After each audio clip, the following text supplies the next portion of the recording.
News. बोले बाबा बालनाथ जी महाराज की जय। बोले बाबा बस्तीनाथ जी महाराज की। बोले नारायण भगवान की। बोले मृत्युंजय भगवान की। परम सौभाग्य का विषय है कि आज वीरभूमि राजस्थान ने जहां यज्ञ के परिप्रेक्ष्य में अपनी जानकारी चाहिए है, बाबा श्री बस्तीनाथ जी महाराज के आदेश के अनुसार मैं आचार्य डॉक्टर कमलेश शास्त्री, बाबा का किंचित मात्र एक छोटा सा सेवक। सामान्य रूप से यज्ञो वही श्रेष्ठतमम कर्म है, जहाँ यज्ञ सबसे श्रेष्ठ कर्म बताया है वेदों में, और इन्हीं को आत्मसात करते हुए नाथ संप्रदाय हमेशा अग्निहोत्र करता आया है आज तक कहीं भी। और विगत आप 40 वर्षों से स्वयं आप देख रहे होंगे कि स्वयं बाबा बालनाथ जी ने जहाँ 56 धूणों की स्थापना पूरे वर्ल्ड में की है। और हम भारत जो देश है वो अग्नि प्रधान देश है। अग्नि सोमात्मकम जगत है, जो ब्रह्मांड बना हो अग्नि से बना है और सोम तत्व से बना है, योषा वर्षा स्त्री पुरुष।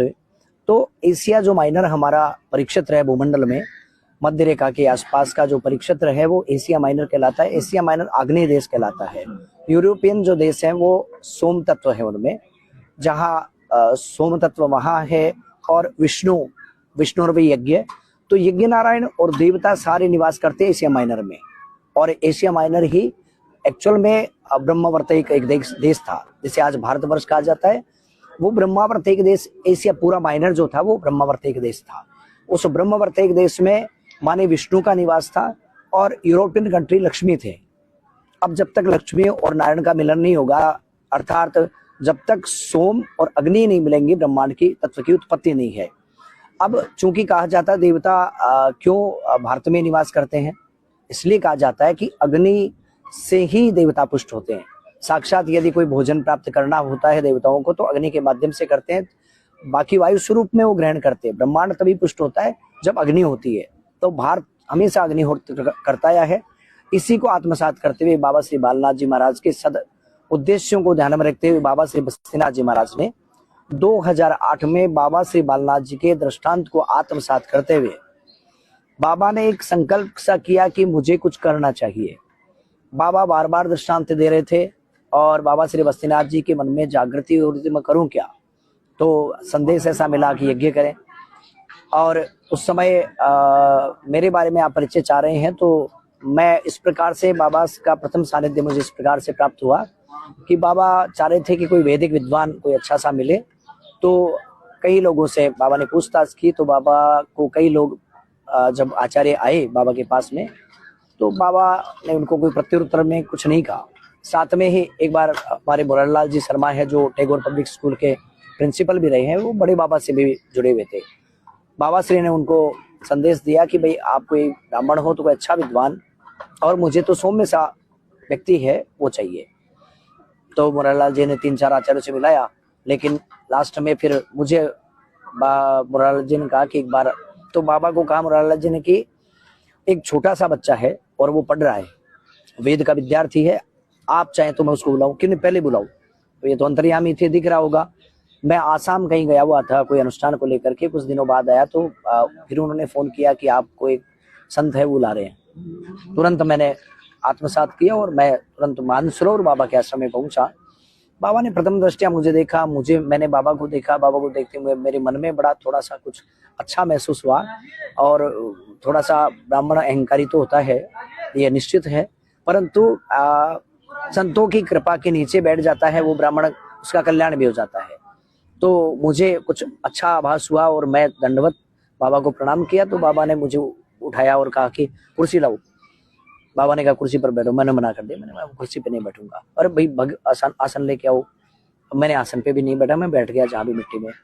तुरंत बाबा ने मुरारलाल जी को कहा कि ठीक है, मुझे कुछ नहीं पूछा, और एक शॉल मंगाई, दुपट्टा मंगवाया, और मुझे वो आज भी मेरे पास सुरक्षित है।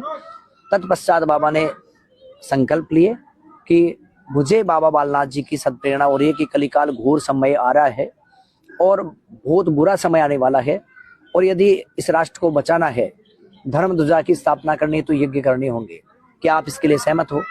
मैंने कहा मैं कुछ नहीं कह सकता, मुझे तो आपकी कृपा मिल जाएगी। तो विद्यार्थी हूँ, मुझे पता नहीं, मैं अगर आप मुझ में कुछ समझते हो।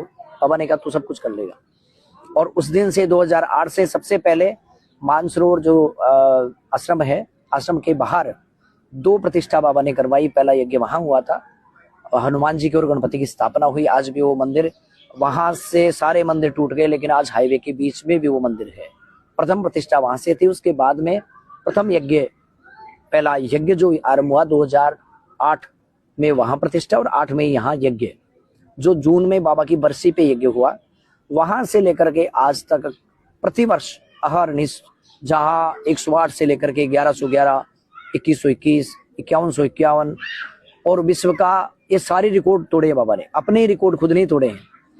9108 कुंड तक के यज्ञ, जो शायद कोई सोच नहीं सकता, विचार नहीं कर सकता, और लोगों ने आक्षेप भी किए कि बड़ा इतना बड़ा यज्ञ करना संभव नहीं है, बाबा नहीं करे। पर जिसका संकल्प अच्छा होता है, जिसकी दृढ़ इच्छा शक्ति होती है और राष्ट्र के लिए सब कुछ करने को तैयार है, उनको लगा कि पापाचारी छोटे से कर्म से नहीं मिट पाएगी, सनातन ऐसे दृढ़ नहीं हो पाएगा, हिंदू एक नहीं हो पाएंगे, सनातन की अवधारणा को नहीं समझ पाएंगे। बार बार जैसे मंत्र जप करना पड़ता, तब ईश्वर प्रसन्न होता है। इसलिए बार बार बाबा ने यज्ञ किए, बार बार यज्ञ किए। और आज इसकी अलग आप देख रहे हो कि आप जिस क्षेत्र में बैठे हो वहां 700 फीट पे नीचे पानी चला गया था, और आज शायद यहाँ के लोग कह रहे हैं कि 80-90 फीट पे, 100 फीट पे पानी आ गया। तो ये क्या है? बाबा का पहला संकल्प था कि आप जोड़े दो, और बाबा बालनाथ जी, बाबा बस्तीनाथ जी जल देंगे, और वो आज हम सबको दिख रहा है। तो ऐसे इन यज्ञों के, महानतम यज्ञों के प्रभाव से राष्ट्र शक्तिमान बना है। बाबा ने जातिगत भेदभावों को भुला करके प्रत्येक व्यक्ति के, प्रत्येक जाति, प्रत्येक वर्ण के व्यक्ति को आध्यात्मिक कर्म से जोड़ा। सनातन की ध्वजा बनाई, जो हिंदू बट रहा था उसको एक जगह किया, एक जगह करके, और एक सनातन की इतनी बड़ी अलग जगह कि आज विश्व में भारत का डंका बज रहा है। जय तो संस्कृतम जय भारतम, बोले बाबा बालनाथ जी महाराज की जय। और कोई इसके अलावा आपको पूछना है?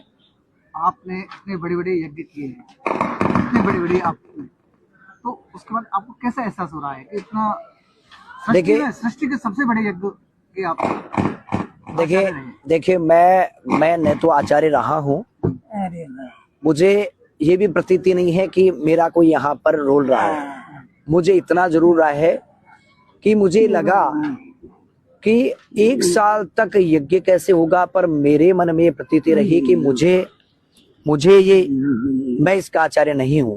क्यों नहीं हो सकता कि 365 दिन क्षमता नहीं है इस देह की, तो पर मुझे इतना विश्वास जरूर था कि बाबा श्री बालनाथ जी ने, बस्तीनाथ जी ने अगर ये संकल्प लिया है तो आचार्य भी वही है, जोड़े भी वही है, यजमान भी वही है, करना उनको है। तो मैं क्यों टेंशन ले रहा हूँ? मंडप कोई बनाने वाला है। आज सोचिए कि 5 दिन के यज्ञ में मेरा गला बैठ रहा है, शायद आप महसूस कर रहे होंगे, और 365 दिन क्या ये जीव थोड़ी बोल सकता है? ये नहीं बोल सकता। बोलने वाले भी वही थे, कराने वाले भी वही थे, केवल एक प्रतीकात्मक रूप में मुझ जैसे बालक को बिठा रखा था, और मुझे कुछ भी पता नहीं है। मेरा फिक्स टाइमिंग था, सुबह 7 से शाम को 7 बजे, रात की 12 बजे सोना, और अन्न का भी बाबा की कृपा से त्याग रहा। 365 दिन बाल भी आपने देखा बड़े हो गए थे, नाखून नहीं कट पाए, और अन्न का इत्यादि का भी त्याग रहा, और घी से बनी हुई सब सामग्री भी बंद रही। तो क्या खा पाता था? ये बाबा जड़ी ऐसी देते थे कि उससे मैं पुष्ट था, और मेरे कोई इसका प्रभाव नहीं पड़ा, बल्कि मुझे इतनी आत्मशक्ति मिली। और मैं अचेतन जरूर था, ये मेरी आत्मा की बात बता रहा हूँ, मैं चेतन अवस्था में नहीं था, मुझे नए भान था, और मुझे ये जरूर पता कि कर कोई और रहा है, और पीछे से कुछ साउंड कुछ और ही आ रहा था। मेरी क्षमता नहीं है कि मैं इसको बोल पाता। यही मेरे अंतःकरण के भाव यही है। सनातन धर्म आगे बढ़ता रहे, इसके लिए आगे क्या संदेश देना चाहोगे आप? मैं तो निवेदन यही करना चाहूँ कि ऐसे संतों के चरण को यदि पकड़े रखेगा व्यक्ति, तो निश्चित रूप से सनातन बढ़ेगा ही बढ़ेगा। और दुष्टों के संग रहा, जाति पाति में बढ़ता रहा, और इस प्रकार के दुर्व्यवहार आपस में करते रहे, एक दूसरे के प्रति घृणा करते रहे, भाई भाई में वैर रहा, और संतों की कृपा नहीं रखी। संत वही है जो समाज को जोड़ के रखते हैं, और संत के बिना समाज नहीं है। तो मैं तो यही कहूंगा, सनातन को बचाना चाहते हैं हम लोग, तो संतों की शरणागति को प्राप्त करें। और सद संत की, संत भी बहुत प्रकार के, काल ने भी जैसे संत भी आज छिद्म जो है वेशधारी भी खूब घूम रहे हैं, उनके चक्कर में नहीं पड़े। सद संत को देखें और सद संत को निहारें, और संतों की शरण को पकड़े, और सदगुरु की शरण में जाकर के ही